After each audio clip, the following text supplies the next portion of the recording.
Tired of dealing with frustratingly high ping ruining your Free Fire battles on your iPhone? No worries, in this guide I've got you covered with some solutions to kick that pesky problem to the curb. Let's jump right into these fixes without any delay. Solution 1. Check your connection stability.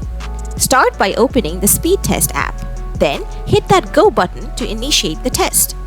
It will show you download and upload speeds along with the ping. If the ping is too high, give your router and device a reboot. You can also try toggling airplane mode on and off for a few seconds. Switching between Wi-Fi and mobile data might also do the trick. Solution 2. Enable network optimization in Free Fire. Open up the Free Fire game.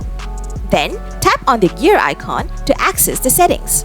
Next, scroll down and tap on network. After that, toggle on optimization and hit confirm. Check if this tweak improves your ping. Solution 3. Reset your network settings. Open the Settings app once again.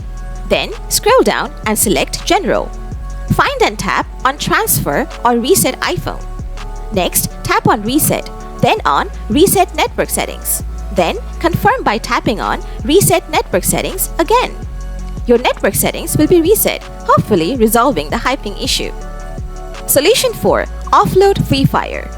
Head to your device's settings. Then scroll down and tap on General. Tap on iPhone storage. After that, find Free Fire in the list and tap on it. Hit the Offload app button. Confirm by tapping Offload app. Free Fire will be offloaded from your device. Now tap on Reinstall app to begin the process. Once it's done, you should notice improved ping while playing Free Fire on your iPhone. And there you have it. Give these solutions a try and hopefully you'll be enjoying smoother gameplay in no time. If you liked the video, hit that like button. Got any questions? Leave them in the comments below and I'll get back to you real soon. Thanks for watching.